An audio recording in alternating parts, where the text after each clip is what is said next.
Hello friends, welcome to Nutrilife Tamil. இன்றைக்கி நம்ம சேனலில் குழந்தைங்களுக்கான ஹெல்த்தியான ராகி பால் எப்படி செய்வதுங்கிறத பார்ப்போம். தாய்ப்பாலுக்கு அடுத்ததாக குழந்தைங்களுக்கு ஏற்ற அற்புதமான உணவுன்னு பார்த்திங்கன்னா ராகி பால். ராகியில் அதிகமான கால்சியம், இரும்புச்சத்து, பொட்டாசியம், சோடியம் போன்ற மினரல்ஸ் இருக்குது. அதுபோல் புரதச்சத்தும் நார்ச்சத்தும் நிறைவாக இருக்குது.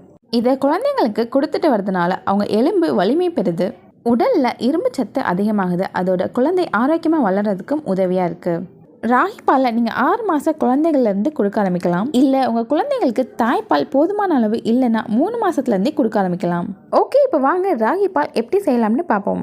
அதுக்கு முன்னாடி நீங்கள் இன்னும் நம்ம சேனலை சப்ஸ்கிரைப் பண்ணலைன்னா சப்ஸ்கிரைப் பண்ணிக்கோங்க. பக்கத்தில் இருக்க பெல் ஐக்கானையும் ப்ரெஸ் பண்ணிக்கோங்க. அப்போ தான் நான் போடுற வீடியோஸ் உங்களுக்கு நோட்டிஃபை ஆகும்.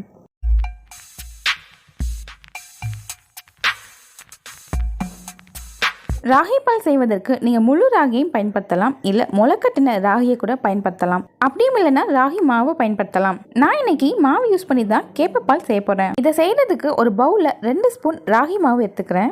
இது கூட 1 டம்ளர் அளவுக்கு தண்ணீர் சேர்த்துக்கலாம். இப்போ இதை நல்லா கட்டி இல்லாமல் கலந்து விட்டு ஒரு 5 நிமிஷம் ஊற வைக்கலாம். இது கூட பாதாம் பருப்பும் நான் சேர்க்க போகிறேன். முந்தின நாள் நைட்டே பாதாம் பருப்பை ஊற வச்சுருக்கேன்.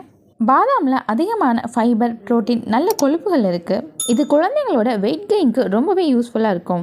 இப்போ 5 நிமிஷம் ஆயிடுச்சு, மாவு நல்லா ஊறிடுச்சு. இப்போது இதை ஒரு மிக்ஸி ஜாரில் மாற்றிக்கலாம். இது கூட 2 ஊற வச்ச பாதாம் பருப்பையும் சேர்த்துக்கிறேன். 1 ஸ்பூன் மாவுக்கு 1 பாதாம் பருப்பு போதும். நான் 2 ஸ்பூன் சேர்த்தனால 2 பருப்பு சேர்த்துக்கிறேன். இப்போ இதை நல்லா அரைச்சி எடுத்துக்கோங்க. இப்போது இதை ஒரு பவுலில் நல்லா ஃபில்டர் பண்ணி எடுத்துக்கிட்டு அடுப்பில் வச்சு காய்ச்ச ஆரம்பிக்கலாம். லோ ஃப்ளேமில் வச்சு நல்லா வேக வைக்கலாம். இப்போ இது கூட வெள்ளைப்பாகு நான் சேர்த்துக்க போகிறேன். நான் என் குழந்தைக்கு நாட்டு சக்கரை இல்லை வெல்லம் தான் சேர்ப்பேன். முடிந்த அளவுக்கு உங்கள் குழந்தைக்கு வெள்ளை சக்கரை சேர்க்குறத தவிர்த்துக்கங்க. கைவிடாமல் அப்பப்போ கிளறி விட்டுட்டே இருங்க. நல்லா கொதி வந்ததுக்கப்புறமா ஒரு பிஞ்ச் ஆஃப் உப்பு நம்ம இது கூட சேர்த்துக்கலாம். இது இனிப்பு சுவையை என்ஹான்ஸ் பண்ணி கொடுக்கும். இப்போது இது ஒரு 10 நிமிஷம் நல்லா வேக வைக்கலாம். இப்போது 10 நிமிஷம் ஆயிடுச்சு, ராகி பாலும் ரெடி ஆயிடுச்சு. இறக்க போகிறதுக்கு முன்னாடி 5 சொட்டு நெய் சேர்த்துக்கலாம். அவ்வளோதான் ஃப்ரெண்ட்ஸ், குழந்தைங்களுக்கு ஏற்ற ஹெல்த்தியான ராகி பால் தயார். இப்போ இதை நல்லா ஆற விட்டு ஃபீடிங் பாட்டிலில் ஊற்றிக்கலாம். குழந்தைக்கு ராகி பால் கொடுப்பதுனால உடல் எடை குறைவாக இருக்க குழந்தை கூட கொலு கொலுன்னு ஆக முடியும். நான் என் குழந்தைக்கு தினமும் ராகி பால் கொடுப்பேன். அவங்க ரொம்பவே விரும்பி சாப்பிடுவாங்க. நீங்களும் உங்கள் குழந்தைக்கு இந்த ரெசிபியை ட்ரை பண்ணி பாருங்கள், அவங்களுக்கும் பிடிக்கும். உங்களுக்கு இந்த வீடியோ பிடிச்சிருந்துச்சுன்னா லைக் பண்ணுங்கள், உங்கள் ஃபேமிலி அண்ட் ஃப்ரெண்ட்ஸுக்கு ஷேர் பண்ணுங்கள். மறக்காமல் நியூட்ரிலைஃப் தமிழுக்கு சப்ஸ்கிரைப் பண்ணுங்கள். நன்றி.